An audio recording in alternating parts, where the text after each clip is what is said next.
Je vous disais mercredi passé que la doctrine de Christ, c'est tout ce sur quoi tu dois être obligé de bâtir pour être sauvé. J'étais curieux en semaine de savoir pourquoi l'épître aux Hébreux leur a même parlé dans Hébreux 6.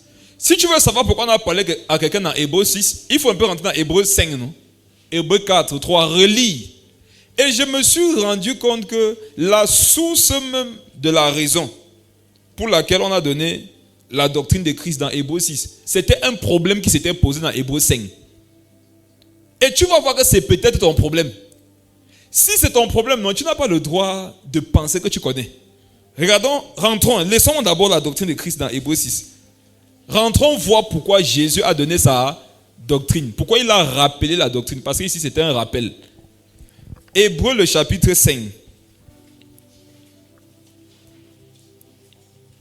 Lis à partir du verset 11. Ici, pour ceux qui ont déjà lu tout le livre d'Hébreux, dans Hébreux 5, l'auteur parle de Melchisédek. Qui a déjà entendu parler de Melchisédek ici? Je n'ai pas dit que qui connaît Melchisédek, j'ai seulement dit qui a entendu parler de Melchisédek. J'ouvre quelque chose, j'ouvre une parenthèse dessus. Melchisédek, c'est la plus grande dimension de Dieu en ce qui concerne la sacrificature. Amen. Quand on parle de la sacrificature, Melchisédek, c'est la plus grande dimension. Donc, l'auteur est en train de leur parler au chapitre 5 de Melchisédek. Et à un moment donné, il se rend compte que ça ne passe pas. Amen.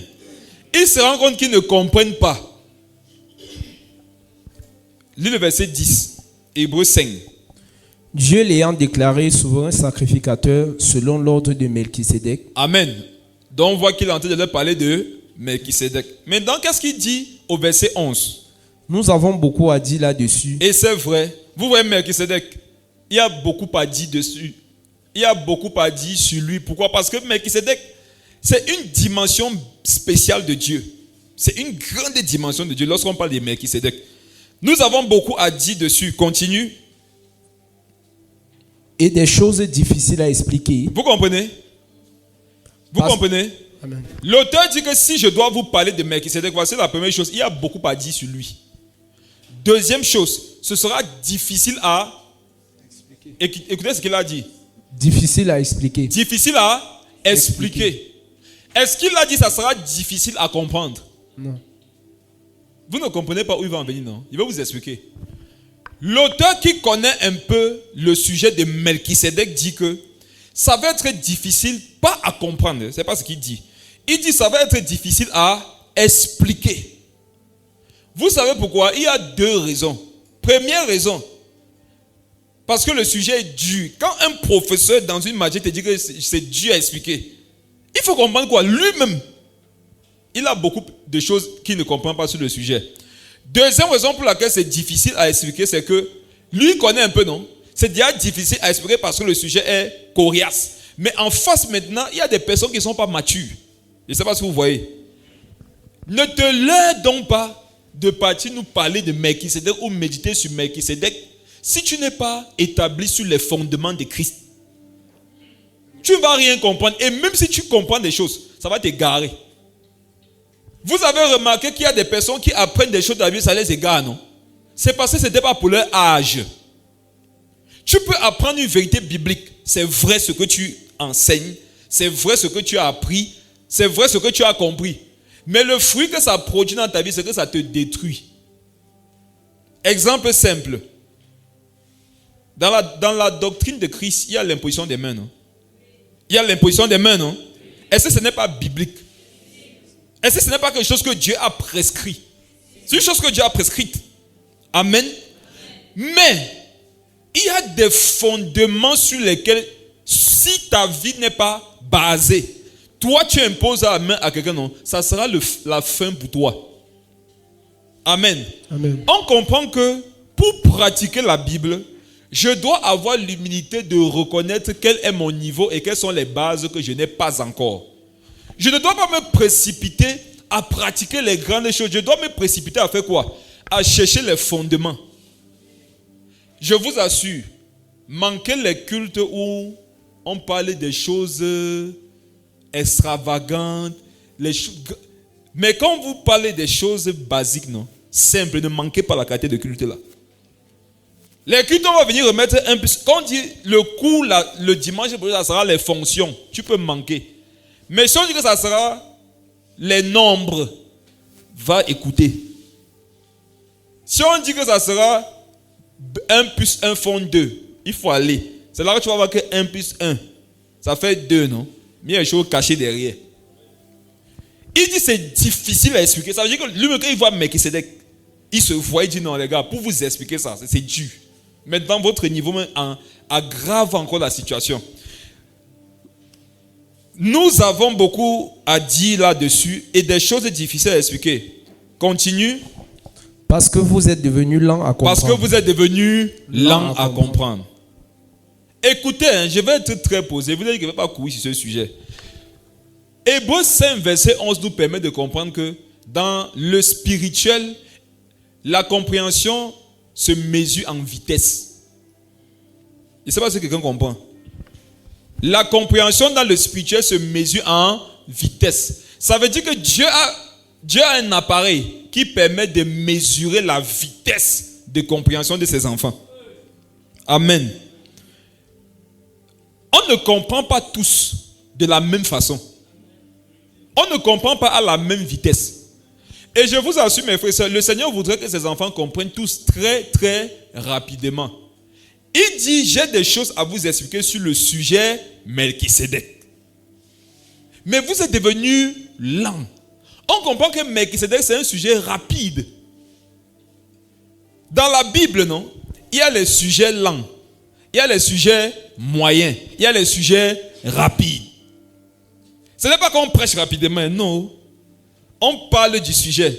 Tu ne comprends pas. Pourquoi? Parce que ça part vite pour toi.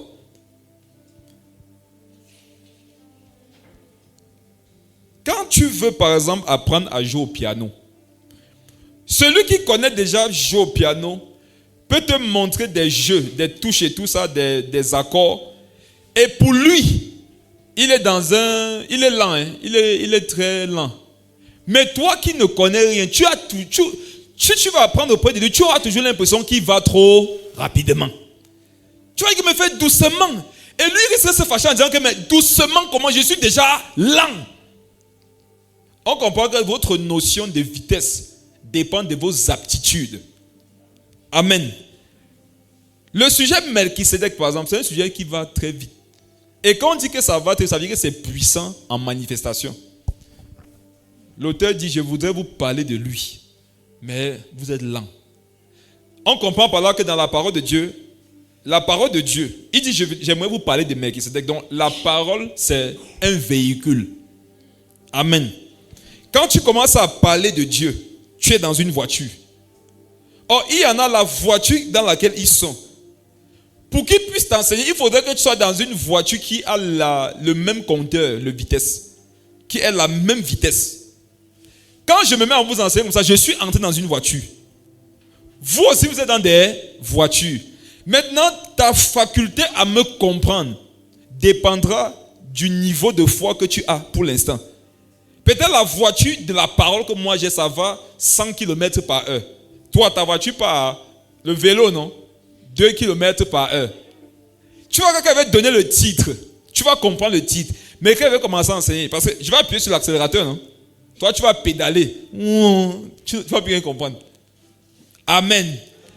Donc, Paul dit quoi? Quand tu veux une bonne vitesse de compréhension, tu dois rentrer chercher les bases. Parce qu'il y en a, non, je vais vous dire quelle est votre vie spirituelle. La coque de votre vie spirituelle, la carapace, non, la coque, c'est une Lamborghini. La coque, non? Non, c'est la Lamborghini. Qui connaît la Lamborghini? C'était une fois la voiture la plus chère au monde. L'intérieur de ta Lamborghini, non, c'est le cuir. Tu vois le cuir que Jean-Baptiste avait porté. C'est le même cuir que Jean-Baptiste avait mis sur lui. Quand Jean-Baptiste est mort, c'est ça qu'on a pris, on a fabriqué les cuirs de ta voiture avec. Amen. Tu vois l'écran qui est là, non? C'est le dernier écran que les Américains, pour une fois, ils se sont mis avec les Russes pour sortir l'écran là pour toi. Ça veut dire que tu penses, l'écran l'a fait. Quand tu penses une musique, ça sort la musique là. J'aimerais qu'il y ait l'écran là, vraiment d'une voiture. C'est comme ça que toutes tes pensées, on va voir. Mais vous savez quoi? C'est quoi la doctrine? La doctrine, ce sont les roues. Amen. La doctrine, non, c'est le moteur. Les roues, c'est la partie qui touche la saleté, vrai ou faux? Si. Le moteur, c'est la partie cachée que personne ne voit, vrai ou faux? Voilà la doctrine de Christ. Maintenant, tu peux avoir cette belle carrosserie. Tu peux avoir ce beau intérieur, ces beaux gadgets à l'intérieur. Mais quand tu regardes ta vie, tu n'avances pas. Quand c'est comme s'il faut te demander, est-ce que j'ai les roues? Est-ce que j'ai le moteur? Les gens aujourd'hui ne sont pas intéressés par les roues. Pourquoi? Parce que les roues vont se salir. C'est la partie qui touche la chaussée. Les gens ne sont pas intéressés par le moteur. Le moteur, c'est ce qui est caché. Les gens ne sont pas intéressés par ce qui est caché et par ce qui peut être sale. Quand il parle de ce qui peut être sale, tu comprends? C'est l'intimité, la souffrance. Quand tu roules avec une voiture sur les caillasses, qu'est-ce qui souffre? Ce sont les roues, non? Et le moteur, non? La carrosserie, c'est là, ouais, on m'amène où? Ce qui souffre, c'est le moteur et les roues. Voilà la doctrine de Jésus. Tu peux avoir le sujet Melchisédek, carrosserie, mais est-ce que tu as les fondements? Est-ce que tu as la doctrine? Tu vois les choses, tu peux expliquer les grandes vérités bibliques, non? Mais ton caractère ne suit pas. Il faut laisser les grandes doctrines. Amen. Amen. Repars chercher Dieu. Quand toi-même tu vois que ta vie n'est pas en adéquation avec ce que tu connais, laisse ce que tu connais, non? Va réapprendre ce que tu crois connaître. J'ai dit que laisse ce que tu connais. Tu connais vraiment beaucoup de choses. Maintenant, va réapprendre ce que tu crois connaître. Melchisédek, mets ça de côté. Va chercher les sujets simples. Qu'est-ce que Jésus attend de quelqu'un lorsqu'il se lève le matin? Quand tu te lèves le matin, Jésus attend quoi de toi? Comment est-ce qu'on doit répondre aux gens? Hein? Comment réagir si quelqu'un me blesse? Voilà le moteur. Voilà le moteur. Si quelqu'un perd son argent devant moi, je suis derrière, ça tombe, il voit, qu'est-ce qu'il doit faire? Voilà les roues. Si je signe le contrat, 50 000 le mois, je savais que c'était 50 000, mais je signe quand même. Et maintenant, quand je travaille, pendant le boulot, je murmure. Tu vois ça, hein? Ce sont les péchés graves. Voilà où Dieu t'attend. Hein? Tu savais que c'était 50 000, tu as quand même signé. Maintenant, tu peux critiquer le patron.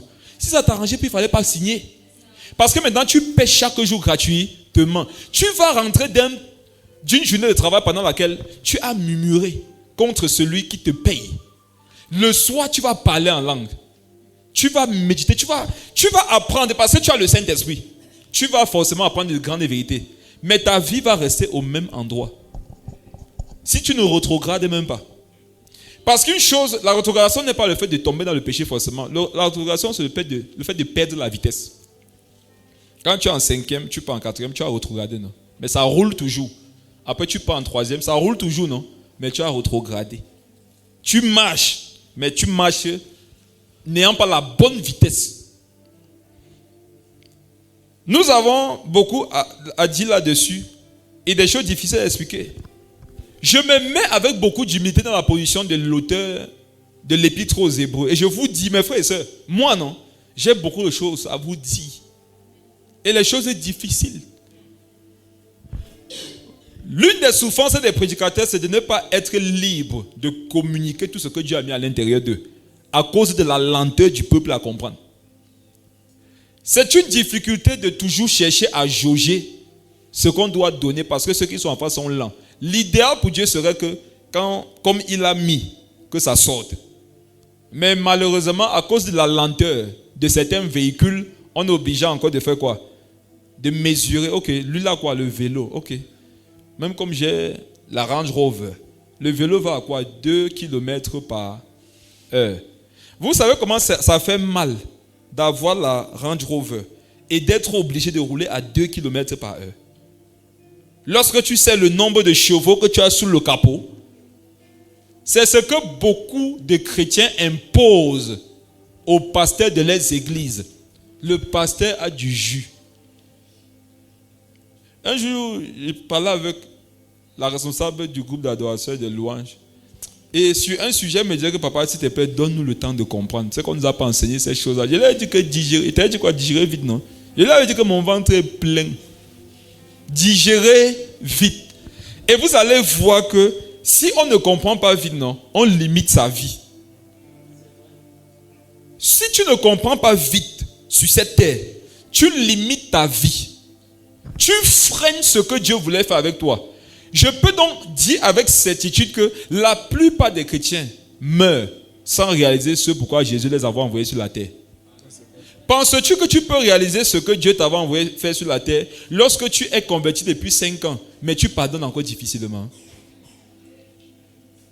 Penses-tu que Dieu peut passer par toi pour accomplir de grandes choses? Si tu es converti depuis 5 ans, mais tu sautes encore les jours que tu pries, tu ne pries pas, tu médites, tu ne médites pas. Regarde, nous on peut avoir l'impression que tu es un père, mais tu es un bébé. Tu es un petit garçon. Beaucoup ne vont pas accomplir ce pourquoi Jésus les avait envoyés sur la terre. Pourquoi? Il y a la doctrine, non? La fondation, les fondements. Ce sur quoi il faut bâtir, les gens l'ont négligé. Et il faut faire attention à ne pas courir à la mouvance spirituelle de ta génération. Ta génération peut te montrer que voici comment il faut craindre Dieu. Pourtant, ta Bible te dit autre chose. Qu'est-ce que la doctrine de Jésus dit? L'une des choses que le Seigneur a remis sur les rails pendant son ministère, c'était de combattre la méthode que les pharisiens voulaient imposer à Jérusalem. Il y avait une façon dont ils voulaient qu'on craigne Dieu. Or, ce n'était pas la méthode de Jésus.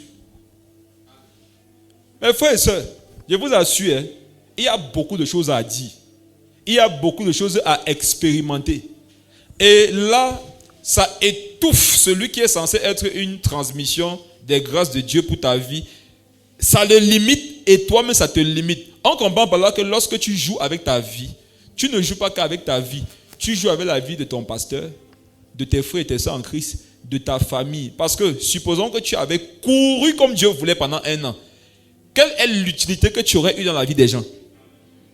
Qu'est-ce que Dieu serait passé par toi pour faire? Il y a beaucoup qui sont bloqués aujourd'hui, c'est à cause de toi. Tu joues encore, regarde. Quand tu prends encore la peine de prendre les musiques du monde et tu mets dans tes oreilles, tu vas grandir quand? Tu vois, quand tu te plais encore à chercher la fille de quelqu'un, qu'est-ce que Dieu peut faire avec toi? Au contraire, c'est Satan qui va t'utiliser en ce moment-là. La parole que tu acceptes, c'est la parole qui va t'utiliser. Verset 12. Vous, en effet, qui depuis longtemps deviez être des maîtres, vous avez encore besoin qu'on vous enseigne les premiers rudiments des oracles de Dieu. Arrête-toi d'abord là, prophète. Mes frères, vous avez écouté ça? Il dit, vous, en effet, qui depuis longtemps devriez être des maîtres.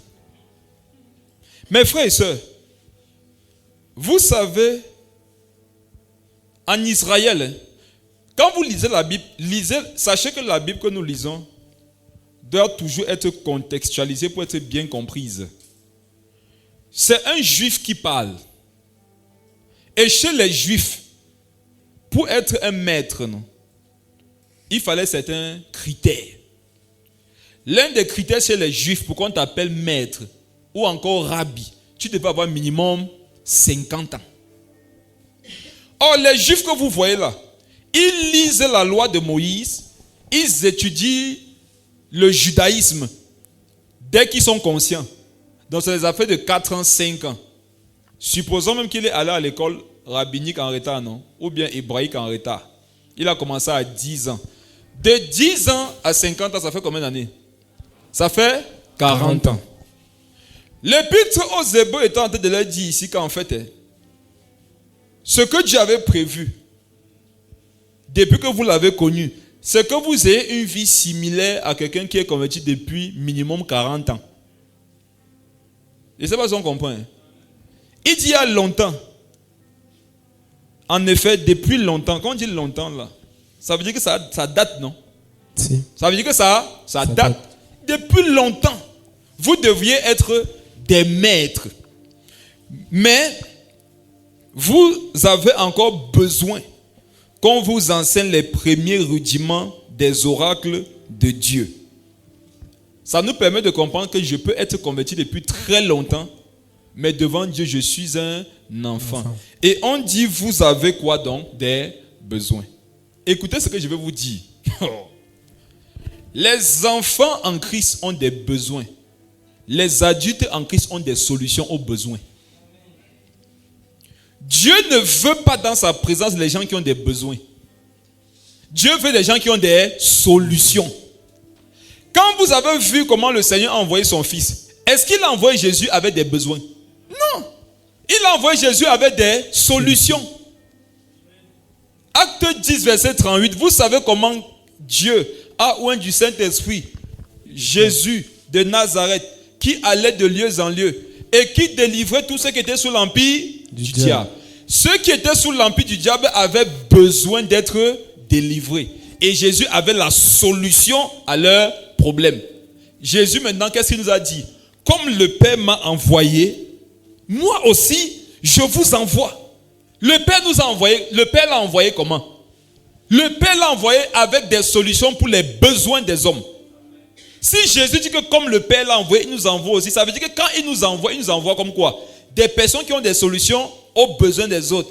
C'est quoi l'église d'aujourd'hui? C'est des personnes, non, qui ont plus de besoins que les gens avec qui Dieu les envoie. Et qui partent se jouer les bishops auprès d'eux. Et quand ta vie même nous montre que non, tu as des besoins, il faut te calmer. Il dit, vous devriez être des maîtres, vous avez encore besoin. On comprend par là qu'un enfant spirituel, c'est qui? C'est celui qui a des besoins. Tu as des besoins, non? Il faut savoir que je suis un enfant. Vous avez encore besoin qu'on vous enseigne les premiers rudiments des oracles de Dieu. Quand je méditais sur ce verset un jour, le Saint-Esprit ouvra mon esprit et je vis des choses. Voici l'une des choses que je vis. Écoutez. Prophète, lis ça posément, verset 12. Soyez attentifs, regardez comment la parole de Dieu est magnifique. Lis ça. Verset 12. Vous, en effet, qui depuis longtemps deviez être des maîtres, vous avez encore besoin qu'on vous enseigne les premiers rudiments des oracles de Dieu. Vous avez besoin qu'on vous enseigne quoi, maman Liviane? Les premiers rudiments. Attendez, doucement. Les premiers rudiments. Soyez très attentifs. Vous savez ce qui rend puissant? C'est la connaissance. Hein? Si. Plus tu connais, plus tu seras puissant. La Bible dit, vous avez besoin qu'on vous enseigne encore les premiers. Si on dit qu'on a besoin de nous enseigner les premiers, ça veut dire qu'il y a quoi? Les seconds, si. Le tertiaire, le quatrième, le cinquième, jusqu'au dernier. Maintenant, vu que c'est la parole de Dieu, non, qui peut nombrer, on comprend que le nombre est infini. Mais on n'est qu'au premier. Maintenant, écoutez une chose. Hein. Vous avez, qu'on vous enseigne, besoin qu'on vous enseigne les premiers, quoi, prophète? Rudiments. Rudiments. C'est quoi les rudiments? Les rudiments, c'est le B.A.B.A. C'est ce qui est fondamental, le plus basique possible. Et on nous dit que même dans le rudiment là, non, il y a le premier de ça. Les premiers rudiments. Quand tu vas dans le rudimentaire, il y a le premier, le basique du rudimentaire. Écoutez quelque chose, je suis en train de partir quelque part. Vous enseignez les premiers rudiments de quoi, prophète? Des oracles de Dieu. De quoi? Des oracles de Dieu. De quoi, prophète? Des oracles de Dieu. Écoutez bien. Vous voyez même les rudiments des premières choses, non? Quand ça concerne Dieu, la Bible appelle ça quoi? Les oracles. Vous savez ce qu'on appelle un oracle? Qui sait ce qu'on appelle un oracle? Ce sont de grandes manifestations prophétiques. Amen. Amen. Ce sont de puissantes manifestations du don de l'esprit. La parole de Dieu nous permet de comprendre que si même tu es encore un enfant qui a des besoins, non?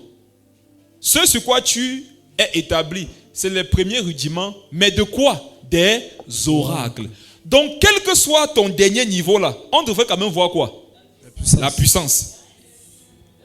Or, regarde, si tu as remarqué ta vie, non? Même l'oracle des premiers rudiments, s'il n'y a pas. comprends.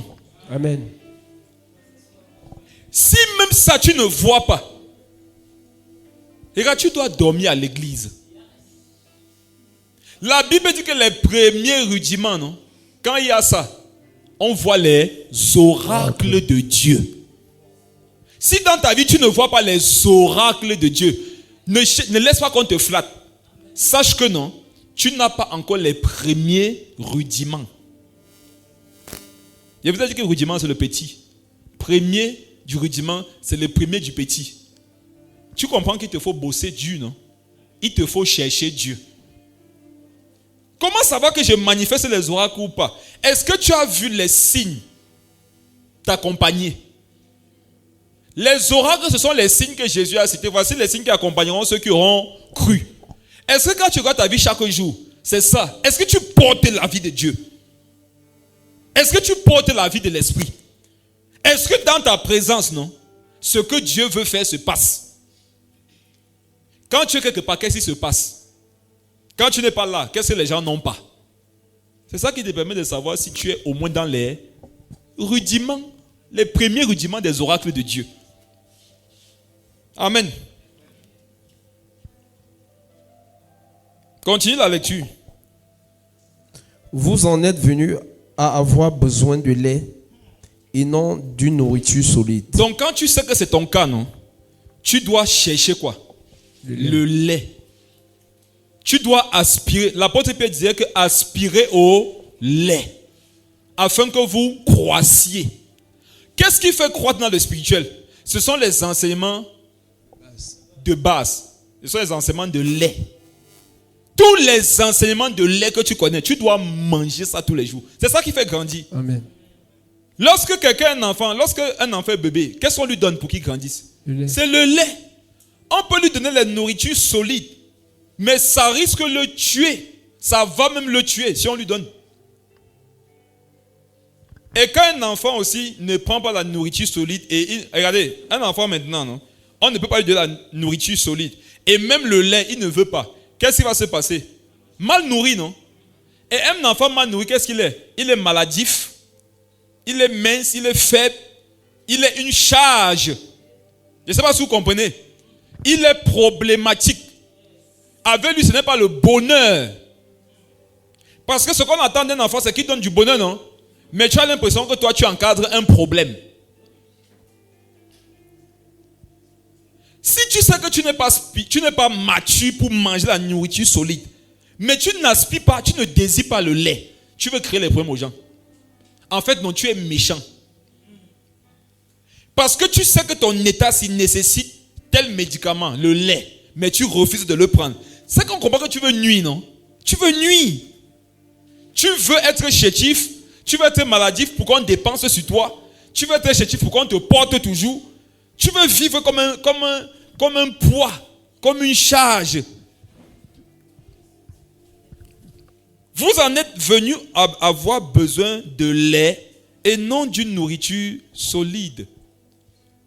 N'oubliez pas qu'on a voulu parler de Melchisedec à ceux-ci. Donc il y a toute la volonté de t'amener quelque part, de transformer ta vie. Et parfois vous allez dire que bon, ma vie, si ça ne change pas, est-ce que tu cherches le lait? Est-ce que tu bois le lait? Est-ce que tu pratiques le lait? Est-ce que tu manges ça? Est-ce que tu bois ça le matin? Est-ce que tu bois ça le soir? Mon dernier fils prend encore le lait. Il voit comme il grandit. Mais il y en a ici, il grandit plus que vous. Parce que chaque fois que je prends la taille, toi tu me prends un peu la taille. C'est pas que tu me prends un peu le lait. On dit que dans le lait, il y a quoi?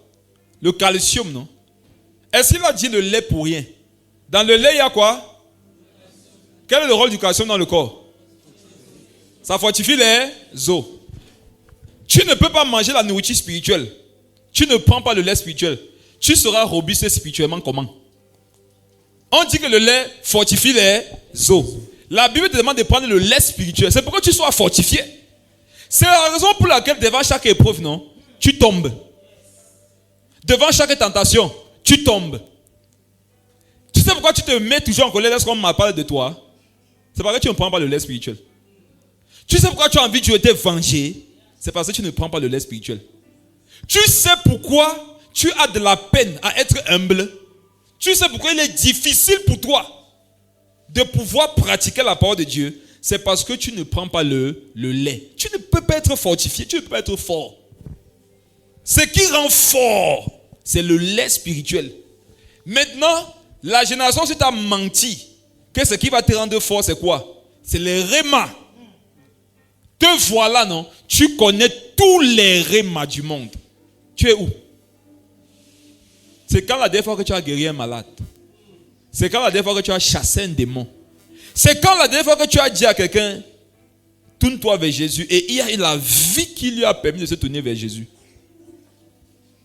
Regarde les rémas là, non? N'oublie pas, c'est la carrosserie de la Lamborghini. C'est l'intérieur. C'est l'écran intellectuel connecté à ton cerveau. Mais qui n'a pas de moteur, qui n'a pas de roue.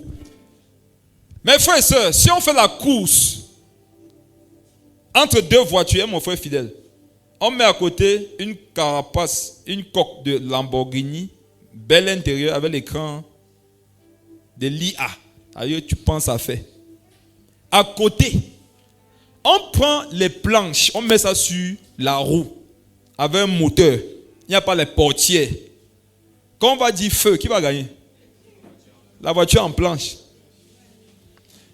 La génération, si vous a appris à nettoyer l'extérieur, à soigner les apparences. Le jour où on t'a perdu, c'est le jour où on t'a donné un poste à l'église. Tu as cru que c'était proportionnel à ta vie spirituelle. Alors que c'est juste qu'il n'y avait personne à mettre là-bas. Sachez qu'à un moment donné à l'église, non? On peut te mettre quelque part pour combler un vide. Espérant que là-bas Dieu te visite. Parce que quand on regarde ta vie, tu vois qu'on t'appelle papa, non? On t'appelle aussi comme ça papa. Tu vois qu'on t'appelle maman, non? C'est aussi pour appeler. Sinon, si on repart dans la parole de Dieu, tu ne remplis pas les critères du nourrisson. Ne vous faites pas flatter. Connaissez vos positions. Moi, j'ai décidé de faire comme Jésus. La Bible dit que Jésus n'avait pas... Il ne prenait pas en compte le témoignage que les hommes rendaient de lui parce qu'il savait ce qui est dans l'homme. Faites ça. Mais je ne veux pas vous dire de le faire envers les hommes. Faites-le envers Dieu. Ça veut dire que quand les hommes te disent une chose, non? Il faut te rassurer que c'est Dieu aussi qui te le dit. Ne refusez pas ce que les hommes te disent. Parce que c'est aussi important pour leur équilibre et pour ton équilibre. C'est encourageant. Mais tu dois surtout te rattacher et être attentif à ce que Dieu dit de toi. Quand tu sauras ce que Dieu dit de toi, tu sauras marcher. Mais si tu veux marcher en fonction de ce que les hommes disent de toi, tu vas te flatter. Tu vas croire que tu es quelque part, alors que tu n'es nulle part. Vaut mieux être une voiture en planche, mais qui a un moteur avec des roues. Quand même, tu vas avancer. Et regardez une chose, mes frères et sœurs. Les gens peuvent venir prendre les photos à côté d'une voiture qui ne roule pas. Négliger une voiture qui roule, mais qui n'a pas un bel extérieur. Mais quand ils auront besoin de se déplacer, c'est là que tu te rendras compte que tu n'as pas beaucoup de valeur. Lorsqu'il y aura des besoins, si c'est la distraction, prendre des photos, tu seras intéressant. Qui me voit? Qui voit comme c'est dit? Quand ça sera pour les commentaires, tu seras intéressant. Mais regarde, quand il y aura des besoins, c'est là qu'on va savoir quel est ton niveau. On t'appelle Bishop, non? Et il y a pas de problème. Maman, non? Papa. Oh, daddy. Pasteur, évangéliste, apôtre, prophète. C'est bien. Regarde, on va savoir ça quand il y aura les besoins. C'est d'abord qu'on va voir qui a le titre. Parce que le titre, c'est une chose. Hein. La puissance du titre, c'est autre chose. Aujourd'hui, dans notre groupe de pasteurs, le pasteur Emmanuel de la France a envoyé une photo du pasteur Mohamed Sanogo. Derrière lui, il y a le pasteur Djati Yannick. Le pasteur Djati Yannick a l'habit du protocole. Et le pasteur Emmanuel a commenté en disant que tu es pasteur en journée, mais protocole la nuit. Quel enseignement. Et moi, j'ai répondu en lui disant que mon frère, dans la vie souvent, non, le vigile est le vice-président. Pourquoi? Parce que si tu viens voir son patron, quel que soit ton titre, il peut te donner accès ou pas. Si le vigile te dit que le patron n'est pas là, tu vas faire quoi? Et je disais donc que mon frère, il y a une différence entre le titre et la puissance. La génération qui court après les titres. Les chrétiens primitifs courent après la puissance. Le jour où Jésus a dit aux apôtres de partir attendre le Saint-Esprit dans Acte 2, ils n'ont pas regardé qui sont les apôtres. Ils avaient déjà reçu le titre d'apôtres. Mais ils sont partis attendre quoi? Le Saint-Esprit. Qui est censé attendre le Saint-Esprit? N'est-ce pas les novices? Ils ont dit que ici, non, en ce qui concerne la puissance, les gars, on n'est pas nés. Prenons le titre d'apôtre là, on met de côté. Allons prier. Allons veiller, allons chercher Dieu. Parce que demain, quand les gens vont apprendre qu'on est apôtre, ils vont venir nous voir avec quoi? Les besoins. Et on risque d'avoir rien à leur communiquer. C'est là qu'on sera exposé. Tu sais pourquoi tu dois prendre ta vie au sérieux? Les gens t'appellent maman. Amen. Tu sais pourquoi tu dois prendre ta vie au sérieux? Les gens t'appellent grand frère, grande soeur. Un titre, non? C'est un rappel de tes obligations, des solutions que tu dois apporter. Quand on te dit papa, tu es content, tu es bête. Quand on te dit papa, tu dois pleurer. Un papa ne doit pas dormir. Un papa doit apporter les solutions où il n'y a plus aucune issue, où on ne voit rien. Un grand frère doit protéger. Une grande soeur doit pouvoir. Une maman doit encadrer. Maman, oui, tu peux te coucher, tu dors. Tu es déjà de maman. Parfois, Dieu va permettre qu'on t'appelle par le ministère auquel il t'appelle et dans lequel il veut te voir exercer. Mais ne te leurre pas de croire que tu es là-bas. Si c'était ça, les apôtres ne seraient pas allés prier dans Acte 2. Je dors, moi, que je dors, quoi, frère? Vous dormez, vous faites comment pour trouver le sommeil? Regardez à vos niveaux chacun, vous allez voir que vous avez des solutions à apporter dans la vie des gens. Chacun ici a au moins une personne dans la vie de laquelle il doit apporter des solutions. Tu pas dormi. Il a dit à ma femme hier soir que voilà 2025 qui finit, non? Je lui ai dit que tu es couché. Elle dit que c'est quoi? Donc ne dors plus. Il a dit que dors. Il était peut-être 2 heures du matin. Je lui ai dit que voilà 2025 qui finit. Tu veux dormir, non? Quelqu'un va croire qu'il était 2 heures. Il a dit que dors. Moi, il ne dort pas. Je dors quoi? Mes frères et sœurs, vous allez faire les mêmes choses toutes les années. Voilà le 31 qui arrive, non? Vous allez encore déclarer. Vous allez proclamer. Vous allez mandater. Mais l'année sera pareille. Pourquoi? Vous avez négligé le lait spirituel. C'est le lait spirituel qui devait te fortifier pendant toute l'année. Tu vois le même comportement que tu avais écrit sur le papier là, non? On a même brûlé le papier. Le papier s'est brûlé, mais pas ton comportement. Pourquoi tu as négligé le lait spirituel? Tu as négligé le B.A.B.A. Tu as négligé pardonne à ton prochain. Tu as négligé aime ton prochain comme toi-même. Tu as négligé recherche la paix. Tu as négligé si quelqu'un te frappe sur la joue gauche. Tu as négligé ça. Mais tout le reste, tu as mémorisé. Tu as appris à prier en te penchant. Mais quand on ouvre l'esprit, non, ton orgueil est resté debout. L'année qui vient, sinon, apprenez à courber vos défauts et à relever la prière. C'est que vos vies vont être pareilles. L'une des choses qui me font mal dans la vie, c'est d'avoir l'impression que je n'avance pas. C'est un sentiment qui je vous dis, ça me donne les insomnies. Je n'ai pas dit que je n'avance pas, j'ai dit mais seulement le sentiment de penser que je n'avance pas. Je vous assure, ça me coupe le sommeil. Parce que je me dis, les gens sérieux pas te dormir. Je m'avais dormi, j'ai fait quoi? Attends, tu vas aussi te coucher, non? Jusqu'à Dieu va te prêter le sommeil. Quand toi-même tu vas te réveiller, tu vas dire à Dieu que tu dormais pourquoi?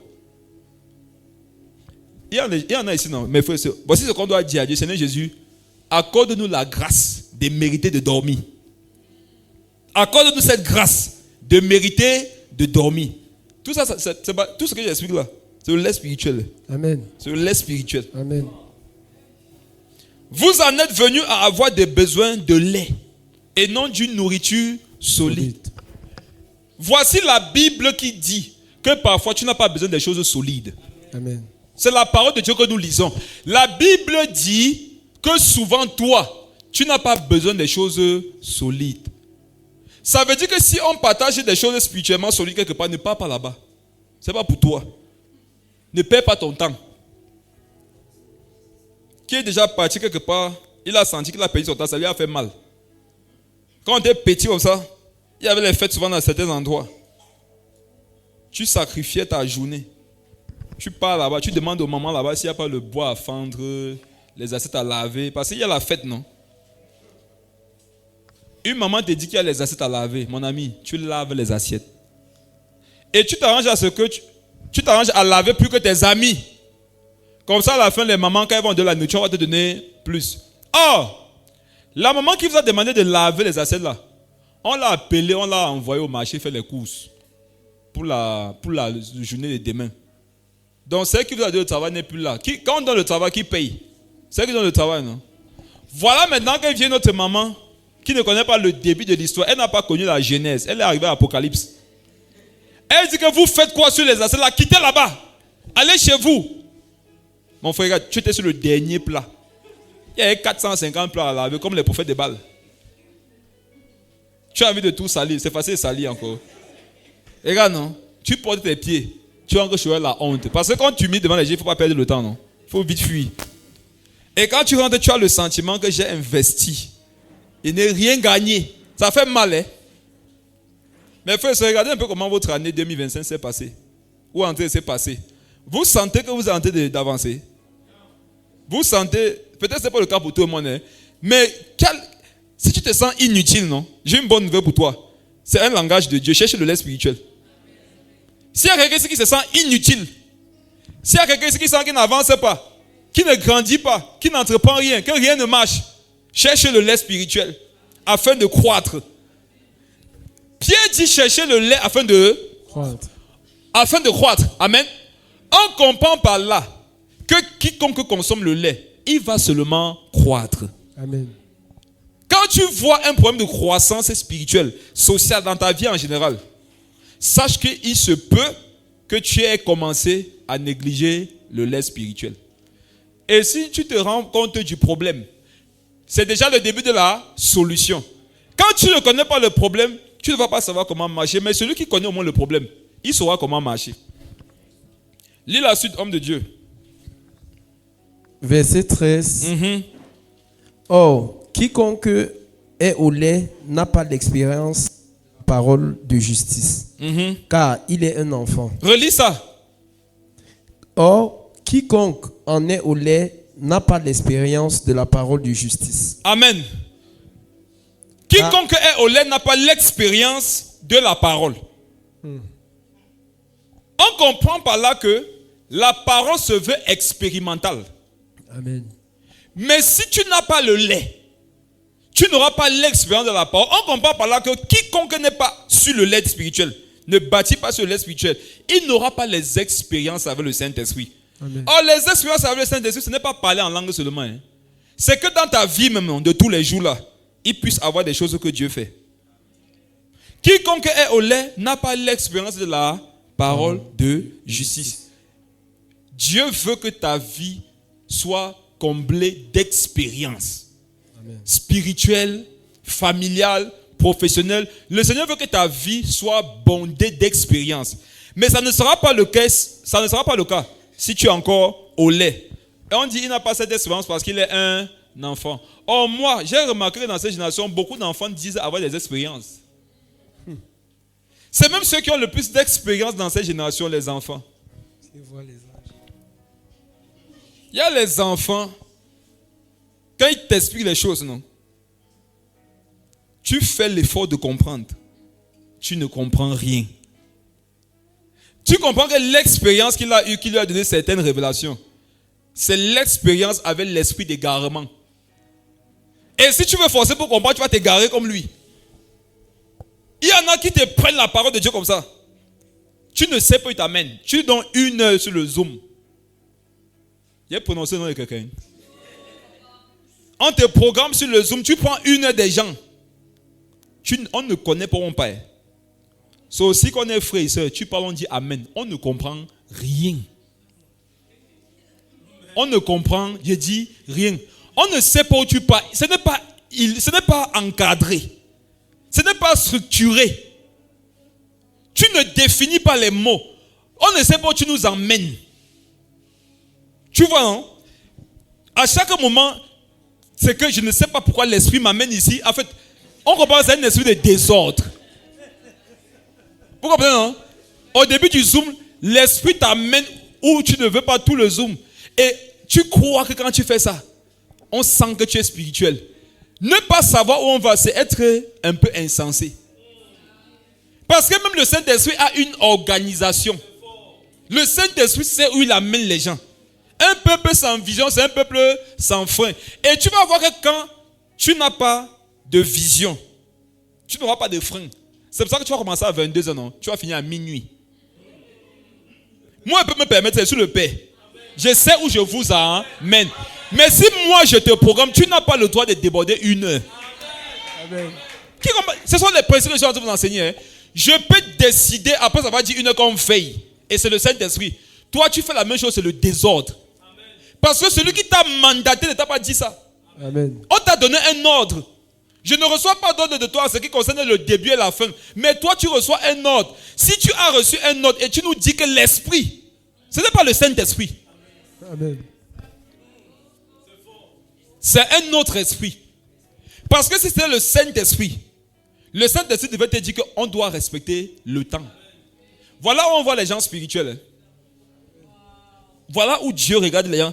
Tu es fidèle dans les moindres choses. On te confiera aussi les plus. Le même qui t'a dit 1 heure, c'est lui qui t'a dit prends encore 10 minutes. Prends encore 20 minutes. Et ça, c'est quand on voit que tu pars quelque part. Tu ne pars d'abord nulle part. Tu débordes. Et tu accuses le Saint-Esprit. Nous tous sommes obligés d'être là. Parce que cette déconnecté aussi, ce n'est pas poli. Je ne sais pas pourquoi le Saint-Esprit m'a guidé ici. Ce que vient d'expliquer, je ne sais pas pourquoi le Saint-Esprit m'a guidé aussi là-bas. Il ne sait pas. Il ne sait pas. Il ne sait pas pourquoi le Saint-Esprit m'a guidé comme ça là. Mes frères, c'est arrêtez. Je vous donne un conseil, mes frères. Si vous voulez expérimenter le Saint-Esprit, n'inventez pas des manifestations que le Saint-Esprit ne vous inspire pas. Le meilleur moyen de bloquer une action du Saint-Esprit dans ta vie, c'est d'inventer. On dit quiconque est au lait n'a pas l'expérience de la parole de justice. Si tu es au lait, il y a des expériences que tu n'auras pas. Parce que tu es un enfant. On comprend par là que lorsque le Saint-Esprit veut se manifester avec quelqu'un, il regarde ton âge. Je vous dis la vérité. Il y a des choses qu'on peut te dire pour t'encourager à chercher Dieu. Mais dans la pratique, ça ne doit pas être une coutume. Je peux prêcher et te dire une chose, et c'est la vérité. Que même si tu es né de nouveau hier, tu peux ressusciter un mort aujourd'hui. Est-ce que ce n'est pas vrai? C'est vrai. Quelqu'un peut donner sa vie à Jésus hier, et il ressuscite un mort aujourd'hui. Mais je vous pose une question. Est-ce que la vie d'un enfant de Dieu, c'est de ressusciter les morts? Il y en a qui ont ressuscité les morts. Ils ont fini dans la misère. Misère spirituelle, misère sociale, misère familiale. Il y en a, nous on n'est pas puissants, hein? On cherche seulement. Il y a les pasteurs ici dehors qui sont puissants. Hein? Mais si vous voyez leur vie, tu comprends que je ne veux pas être comme lui. Vous comprenez ce qu'il dit? Quand il crache, il fait ça, le dimanche, le feu sort de sa bouche. Mais quand vous sortez de l'église, le reste de sa vie, c'est l'eau. Donc si tu prends sa vraie vie, l'eau, dehors, avec le feu qui crache à l'église, tu mets ça de la fumée. L'eau de sa vraie vie va éteindre le feu qu'il donne à l'église. On comprend que le plus important, ce n'est pas de cracher le feu. C'est de cracher le feu et que dehors ma vie soit le carburant. Donc ce que tu me vois faire dedans, si tu viens dehors, c'est intensifié encore. Je ne sais pas si on voit. Les expériences en fonction de ton âge. Ne cherche pas à prouver des choses aux gens. N'inventez pas de parler en langue. Si tu ne parles pas en langue, on cherche le vrai. Amen. N'invente pas les prophéties. Cherche le vrai. Dieu veut t'utiliser. Tu n'as pas besoin de comédie ni de contour. Ne donne pas les faux témoignages. Dieu veut passer par toi pour donner des vrais. Ne dis pas que quand tu as prêché, des foules se sont converties. Dis que quand j'ai prêché, 2 se sont convertis, 1 s'est baptisé et 1 a dit qu'il va réfléchir. Pourquoi tu crois que ça méprise ton travail? Pourquoi tu crois que ça ne glorifie pas Dieu? Que la foule était attentive. La foule, quand on peut voir la foule là, Nous, on essaie d'être vrai, par la grâce de Dieu, dans ce ministère. Il y a les gens dans leur ministère. Il ne peut pas filmer l'église. Hein. Il va dire que, hey, on va prendre l'angle là. Ça balaie comme ça. C'est ça qu'on met sur les réseaux sociaux. C'est ça. Pour montrer quoi aux gens? Que dans notre église, on est des foules. Mais c'est être insensé. Pourquoi c'est être insensé? Parce que tu veux attirer quelqu'un lui faisant croire que vous êtes nombreux. N'est-ce pas? C'est pour qu'il vienne. Quand il va venir, n'est-ce pas, il va voir C'est la folie. Hein. que ce n'est pas ce que vous montrez. C'est être un insensé. Celui qui est même vrai a même honte. Le vrai, non, il a même honte que tu viens parce qu'il dit que nous ne sommes rien. C'est parfois quand tu viens que tu dis waouh, il y a Dieu ici. Lui-même il a encore supplié qu'il y a Dieu ici. Ça, c'est Et c'est pas ce qu'on voit. vérité. N'ayez pas peur des faibles commencements. Amen. Rentrer au lait spirituel, non, c'est aller au faible commencement. Mais c'est la fidélité dans le faible commencement qui détermine ce que l'esprit de force va faire en toi et par toi. Amen. Quelqu'un qui part au lait spirituel, c'est quelqu'un qui n'a pas honte, non, de revenir dans les bases. On dit que voici ce que c'est qu'un homme spirituel. Je suis converti depuis 10 ans. Je ne vois pas ça dans ma vie. Je continue à courir quoi? Non. Regarde, arrête. Reviens au lait. Les gens t'ont fait croire que c'est humiliant. C'est très honorable. Amen. C'est honorable dans la vie de reconnaître sa position. Amen. Et de chercher ta place. Du coup, ok. Moi, si j'ai besoin, non, de commencer à par lire tout le Nouveau Testament. Il y a les gens ici qui n'ont jamais lu tout le Nouveau Testament. Prends déjà le livre, tu vois l'évangile. Non, je lis d'abord l'évangile. Comment savoir que tu as grandi? Tu ne notes plus. Vous ne notez. Tu vois, quand tu me dis maintenant sur le lit, couché, non? Rappelle-toi, quand tu étais un enfant devant Dieu, tu ne faisais pas comme ça. Rappelle-toi.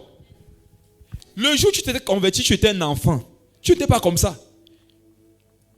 Écoutez un témoignage. Je partageais ça avec la sœur Rachel Xavier hier soir, quand on montait les vidéos. J'ai mis un cantique de Aimé Kanou, Koumi Sama. Je ne sais pas si quelqu'un connaît le cantique ici. Ça m'a rappelé des choses. Je lui ai dit, ma fille, tu écoutes le cantique ici. Il a fallu que je lui explique ce que je voulais dire pour qu'elle comprenne. Parce que pour elle, c'était... Je lui ai expliqué pour qu'elle comprenne.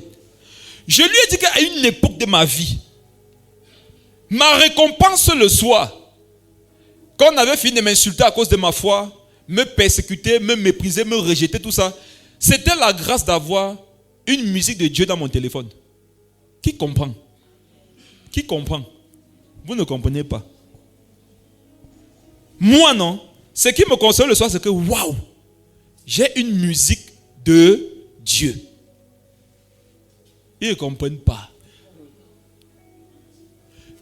Je vous dis, je vivais des choses atroces à cause de l'évangile, à cause de ma foi. Mais le fait d'avoir dans mon téléphone, non, une musique chrétienne, c'était comme une récompense imméritée, non? Je ne trouvais pas que j'ai mérité d'avoir la musique Koumi Sama de Mekanou. Parce que ce que représente une musique où on adore Dieu, face à tout ce qu'elle subit là, non, c'est trop grand. Donc toi, tu attendais une autre chose, non? Moi, j'attendais seulement que si je clique sur la musique, que ça joue encore. Qui comprend? Amen. Vous voulez quoi aujourd'hui? Vous voulez quoi? Nous, on cherchait les musiques pures, comme la manne. C'était des trésors. La Bible, un film chrétien, tout ce qui était de Dieu. Non, c'est tout ce qu'on voulait. C'est tout ce qu'on voulait. Toi, tu veux quoi aujourd'hui? Tu es tellement conscient de tes problèmes. Quand tu t'éloignes de Dieu, voici l'un des signes qui ne peut pas manquer. Tu es trop conscient de la terre. Quand tu t'éloignes de Dieu, voici l'un des signes qui ne trompe pas. Tu vas constamment être conscient des choses de la terre que tu n'as pas encore. Tu vas être constamment conscient de ce que tu n'as pas encore fait ci, tu n'as pas encore fait ça.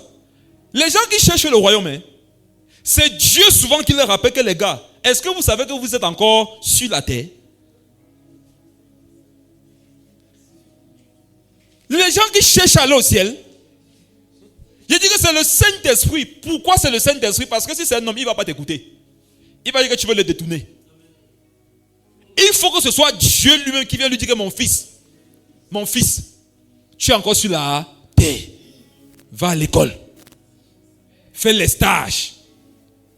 Apprends l'anglais. Dépose tes CV. Tu comprends? C'est là qu'il va dire que papa, c'est parce que c'est toi. Si c'est là que lui, non? Il y a quoi ici? Il veut partir. Il veut partir. Le but de Satan, c'est de te rendre conscient de la terre et moins du ciel. Forcément, ça va changer ton appétit. Quelqu'un qui n'a plus l'appétit du spirituel, comment il va chercher le lait spirituel?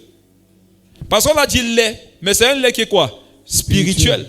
Donc si le spirituel ne t'attire pas, tu ne peux pas chercher ce lait. Il faut être attiré par le spirituel pour chercher le lait spirituel. Parce que tu sais pertinemment qu'après ce lait, c'est pas comme ça on va me donner une maison. Amen. Amen. Mais frère, à une époque, c'était ça. Seulement avoir une musique. Je vous en supplie par les compassions de Dieu. Revenons à Jésus. Amen. Ce n'est pas un message pour les païens. C'est un message pour les chrétiens qui croient qu'ils sont arrivés quelque part déjà. Amen. Quiconque est au lait n'a pas l'expérience de la parole de justice, car il est un enfant. Reconnais ta position. Reconnais que tu es un enfant. Cherche le lait spirituel pour avoir les vraies expériences. Je vous répète ça. Ne cherchez pas le faux. Le vrai existe. Amen. Vous pouvez avoir de vraies expériences avec le Saint-Esprit. Amen. Ça passe par quoi? Ça passe par le lait spirituel. On comprend par là que quand je suis fidèle au lait spirituel, je ne veux même pas savoir comment ça va se passer. Tu vas te surprendre un jour en train de naviguer dans les manifestations, dans les expériences avec le Saint-Esprit. Tu n'auras pas cherché ça. Toi, tu cherchais le lait. Et on te dit que ça vient avec le lait. Comme toi, tu ne connais pas la date, ni le nombre de litres de lait qu'il faut boire. Tu fais comment? Tu bois seulement. Tu bois. Tu bois. Quand vous voyez vos enfants, il y en a aujourd'hui qui ont 1 mètre, non? Vous les avez vus avoir les 1 mètre? Jamais. Vous les avez vus? Constate. Ton dernier garçon là, la taille qu'il a aujourd'hui, il a ça hier. Toi, tu es capable de voir le changement chaque jour? Tu ne vois pas. Pas du tout. Qui voit la progression du maïs lorsqu'il met la graine au sol? Et ça. Qui parmi vous peut me dire que non, il a vu comment une graine germe? Tu vas faire ça comment? On a l'impression que ça ne germe pas, non? Mais chaque jour, comme le temps fait son effet, un jour on se rend compte que ça a germé. Sans qu'on ne sache comment ça a fleuri. Sans qu'on ne sache comment ça a donné des épis. Tu dois croître comme une plante. Amen. Chaque jour, non? Prends le lait spirituel. Prends le lait. Toi-même, tu auras l'impression que rien ne se passe. Je ne grandis pas. Pour ceux qui font l'agriculture, que tu le veuilles ou pas, non? Si tu veux un épi de maïs, après ça va planter une graine, tu vas attendre 3 mois. Vrai ou faux? Ouais. C'est 3 mois. Regarde, fais l'expérience quand tu vas rentrer ce soir. Je sais que tu as l'onction. Je sais que tu crains Dieu. Amen. Amen. Amen. Je sais que tu es un homme de jeûne. Avec toute ton onction là, rentre ce soir. Prends une graine de maïs, mets ça en terre. Prie. Prie. Prophétise. Dis graine. C'est le Fils de l'homme qui te parle. Regarde. Il va te donner l'épi, non? Après 3 mois. Amen. Après 3 mois. Pourquoi? C'est le principe que Dieu a établi sur sa vie. Prier par le Saint-Esprit, c'est prier par les principes que Dieu lui-même il a établis.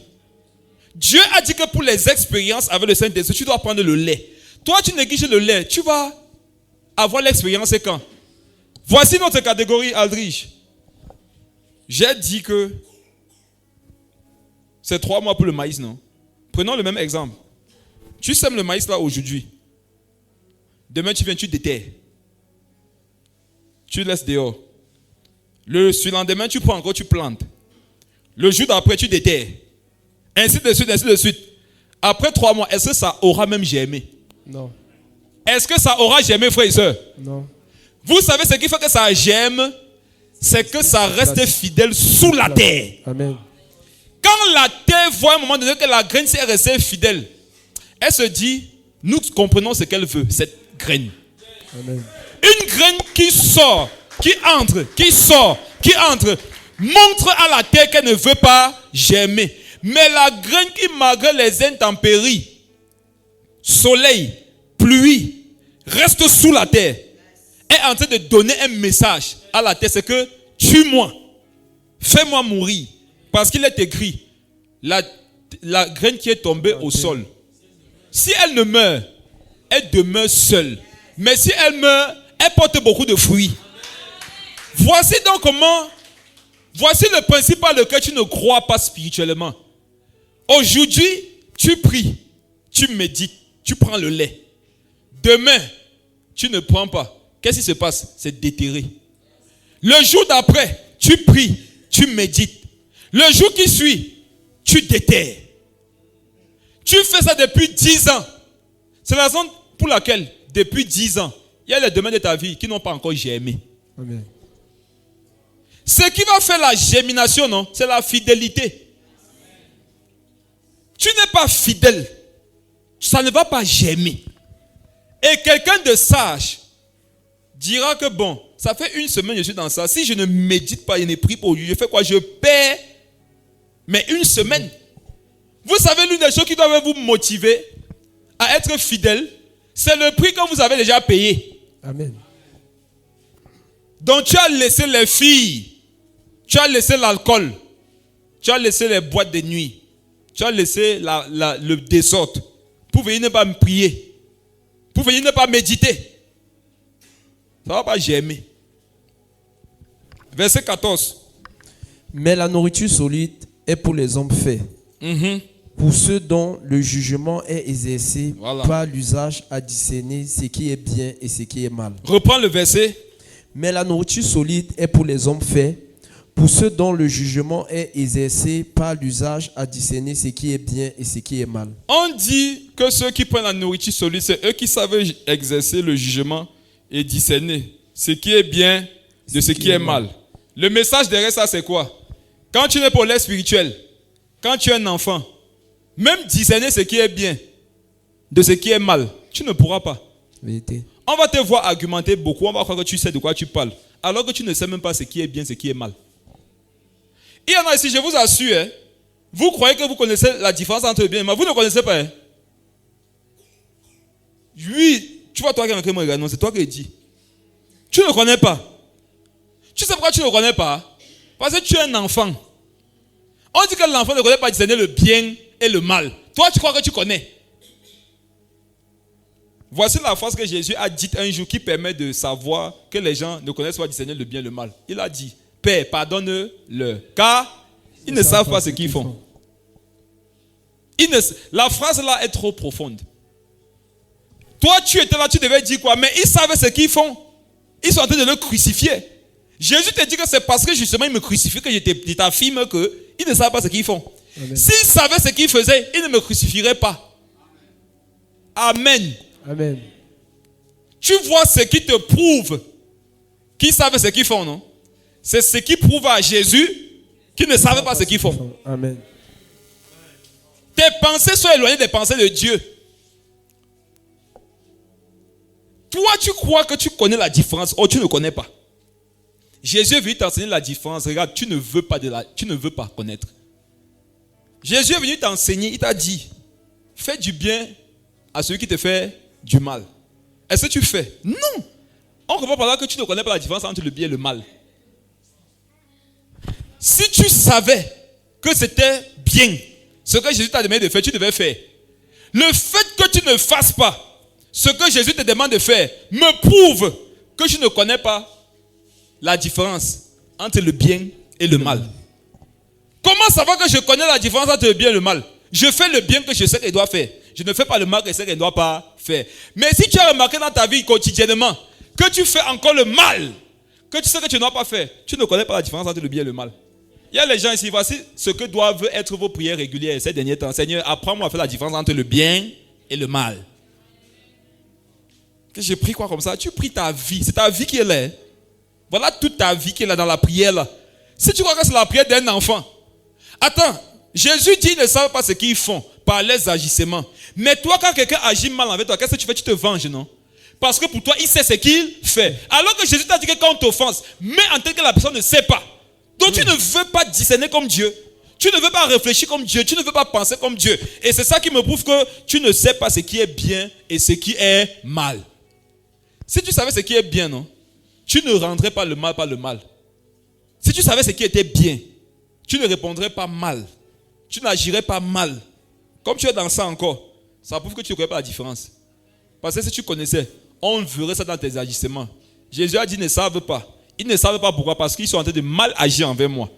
Donc, chaque mauvaise action qu'on a envers toi est la preuve que celui qui agit envers toi est ignorant et inconscient.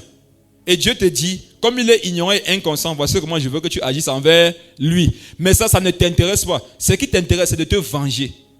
Pourquoi ça t'intéresse de te venger? De ne pas pardonner? Parce que tu ne connais pas ce qui est bien et ce qui est mal. Je n'ai même pas fini l'introduction que j'avais prévue pour ce soir. On va s'arrêter là à cause du temps. Regarde. Rentre. Mes frères, je vous en supplie, les temps-ci, décidez non, de mettre la parole de Dieu en pratique. Je vous en prie. Sinon, votre vie d'un jour sera votre vie de toujours. J'espère que quelque part vous comprenez. Si vous ne vous engagez pas à mettre la parole de Dieu en pratique, je vous dis, à faire ce que Jésus a dit de faire. Votre vie d'un jour sera votre vie de toujours. Pourquoi? Parce que tu vas tourner dans le même comportement tous les jours. Et ça sera ça ta vie jusqu'à la fin. Pour toujours, ça sera ça ta vie. Il faut refuser que ce soit ton cas. Au nom de Jésus.